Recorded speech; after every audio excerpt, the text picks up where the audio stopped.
Good morning student. आज हम लोग डे 7 में पहुंच चुके हैं। हमारा इस डेली टारगेट से हम लोग आज 7वें दिन तक अच्छे से मेहनत करते करते पहुंच चुके हैं। आज हमारा है हिंदी में भी वही, इंग्लिश में और छत्तीसगढ़ी में, तीनों टारगेट आज हम लोगों को करना है। हिंदी में हमारा विलोम शब्द खत्म हो चुका है, इसको आगे कैसे करना है ये मैं बताऊँगा, लेकिन अभी ये ख़त्म हो चुका है, अभी इसको छोड़ देना। संधि को कल आप लोगों ने पढ़ा होगा, संधि खत्म किया होगा। तो मैं मानता हूं कि संधि के लिए आपको क्वेश्चन के प्रैक्टिस भी करने चाहिए। तो आप हिंदी और छत्तीसगढ़ी के ऑब्जेक्टिव बुक भी आपके पास होने चाहिए। जो भी हरिराम पटेल या रविंद्र तिवारी सर की बुक हो, वो ऑब्जेक्टिव बुक अपने पास रखिए। और जब आप थ्योरी पढ़ते हैं उसके बाद आप ऑब्जेक्टिव भी लगाइए। मेंस में ऐसा नहीं कि ऑब्जेक्टिव लगाने का कोई वैल्यू नहीं है। ऑब्जेक्टिव लगाने से चीज़ें क्लियर होती हैं, याद होती हैं और उसमें आपका व्यू बढ़ेगा।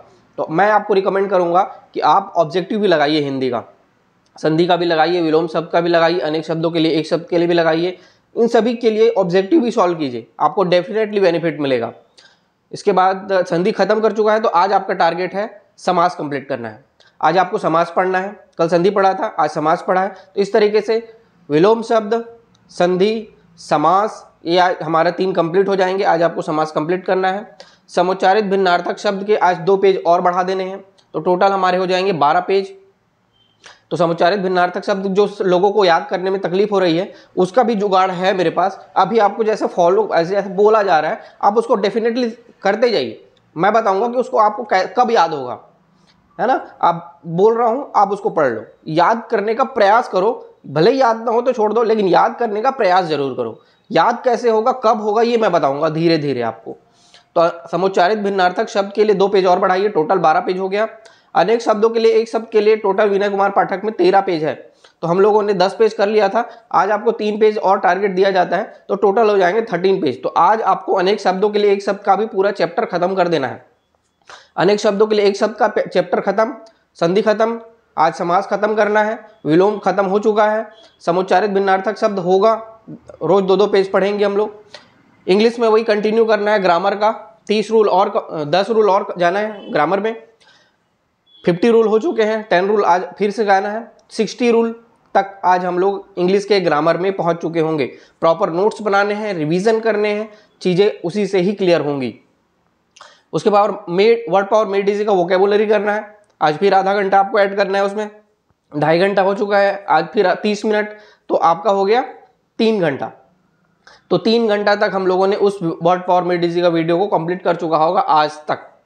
इसके बाद छत्तीसगढ़ी भाषा में छत्तीसगढ़ के साहित्यकार, उनकी रचनाएं, ये आपको याद करना है। आज 4 पेज फिर से याद करना है। याद कैसे करना है, इसके लिए आप मेरे वीडियोस यूट्यूब में जो हैं, आप मेरे यूट्यूब के वीडियोस में जाएंगे, वहाँ पे छत्तीसगढ़ के साहित्यकार के 4-5 वीडियो अवेलेबल हैं। तो उसमें मैंने पार्ट वाइज बताया है कि कैसे याद किया जा सकता है कहानी के थ्रू। तो आप डेफिनेटली उसकी मदद ले सकते हैं, बहुत ही हेल्पफुल होता है। आप उसको सुनिए और आपको वो याद हो जाएगा।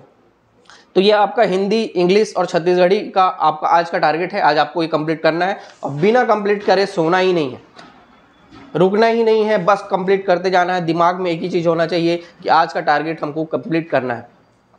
तो ये रही आज के टारगेट की बात। इसके अलावा मैथ्स का टेस्ट हम लोगों ने लिखा था। आप लोगों ने टेस्ट जिन्होंने दिया बहुत अच्छा किया, और जिन्होंने नहीं किया उन लोगों ने मिस कर दिया, क्योंकि कुछ चीज़ें मैथ्स में जो होती है गलती करके ही सीखता है आदमी। मैंने 5-7 कॉपियाँ देखी हैं मैथ्स की जो आप लोगों ने भेजा था, उसमें से बहुत लोगों ने बहुत सारे मिस्टेक्स किए हैं।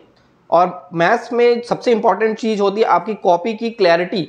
आपके कॉपी में स्वच्छता बहुत इंपॉर्टेंट होता है, उसमें काट पीट, नोक झोंक, ये सब बर्दाश्त नहीं किया जाता है। उसके कारण आपके आंसर्स भी गलत आ जाते हैं। तो कई सारे आंसर्स भी गलत आए हैं, और काट पीट तो मत ही पूछो। तो मैथ्स का कैसे प्रैक्टिस करना है, आज दोपहर 1-2 बजे तक मैं उसका वीडियो आपको दूंगा। तो मैं पूरा एक्सप्लेन करके बताऊंगा कि आपको उसको कैसे लिखना है, कैसे डील करना है, और पूरे सोल्यूशन भी आपको मैं प्रोवाइड करूंगा। तो आज आपको 1-2 बजे तक मैथ्स का पूरा सोल्यूशन मिल जाएगा। और ये प्रोग्राम ही इसीलिए लाया गया है कि आप मार्केट में या फिर जहाँ भी तैयारी करते हैं, मिस गाइडेंस बहुत है। तो मिस गाइडेंस को दूर करने के लिए, गाइडेड व्यू में तैयारी करने के लिए ये प्लान लाया गया है। तो आप इसका ज़्यादा से ज़्यादा फायदा उठाइए। रोज़ आंसर लिखिए, रोज़ गलती करिए, रोज़ मुझसे सीखिए और दूसरों से भी सीखिए। दूसरों की गलतियों से सीखिए, दूसरों के अच्छाइयों से सीखिए। तो ये डेली इंप्रूवमेंट आपको एक निखार व्यक्तित्व लेके आएगा।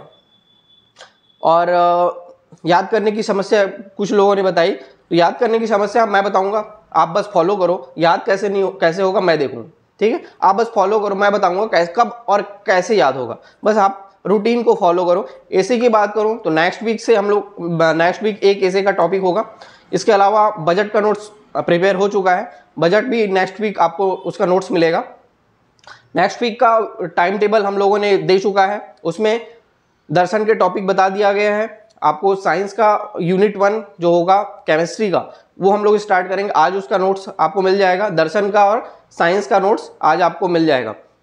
दर्शन का तो प्रिंट मत निकालना, कॉपी में अपने से हाथ से लिखना, लेकिन साइंस का प्रिंट निकाल लेना आप, ठीक है। साइंस का आपको प्रिंट निकालना है, उसके नोट्स आपको मिल जाएंगे। ऐसे हम लोग नेक्स्ट वीक से फिर से स्टार्ट करेंगे। इस तरीके से हमारा प्रोग्राम नेक्स्ट वीक में फिर शिफ्ट हो जाएगा। और इस 7 दिनों में आप लोगों ने जो भी सीखा उसको इवॉल्युएट कीजिए और फिर नेक्स्ट वीक में एंटर करिए। तो ये हमारा डेली होगा और डेली पढ़िए, बहुत इंप्रूवमेंट करिए, सक्सेस मिलेगी। आज के लिए इतना ही, थैंक यू। कल मिलते हैं फिर एक टारगेट के साथ।